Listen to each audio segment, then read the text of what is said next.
সালাম আলাইকুম গাইস, কি অবস্থা সবার? আশা করি সবাই ভালো আছেন। তো আমি আছি এখন বর্তমানে কাতারের দোহা মানিকপুরে। এটা হচ্ছে ফিরোজ আব্দুল আজিজ, কিন্তু বাঙালিরা সবাই মানিকপুর বলে বলে। তো এখানে আমার সাথে আছে একজন বাঙালি ভাই। কি অবস্থা ভাই, ভালো আছেন? তো ভাই এখানে বাইক লইছে, লাইসেন্স লইছে এবং কি ফুড ডেলিভারি কাজ করে। তো এখন আমি ভাইয়ের কাছ থেকে জানবো যে ভাই ফুড ডেলিভারি কাজ করে, কতটা গায়ে করে, আর বর্তমানে কাতারের অবস্থা কি। তো ভাই আপনি এই ফুড ডেলিভারি কাজ করে মাসে কত টাকা ইনকাম?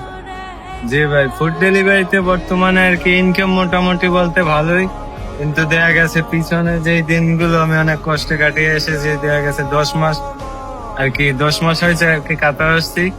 তো 7 মাস বেকার ছিলাম, মাঝে মধ্যে কনস্ট্রাকশন সাইডে কাজ করছি, কিন্তু ওই টাকা পাই নাই। তারপরে চিন্তা করলাম যে লাইসেন্স নেই, পরে লাইসেন্স নিয়ে এই যে ফুড ডেলিভারিতে কাজে ঢুকছি। এখন বর্তমানে আলহামদুলিল্লাহ মোটামুটি আছে, বাংলার প্রায় 1,20,000 টাকার মতো স্যালারি করে। এখন আপনি যে ইনকাম রেট সালাম।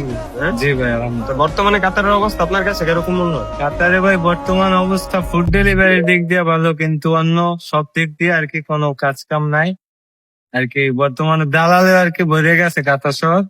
দেখা গেছে যে কন্ট্রাকশনের কাজে আপনার কইয়া নেবো যে নগদ টাকা, কিন্তু পরে আর আপনার টাকা দেবো না, আর আপনি আর খুঁজে পাইবেন না।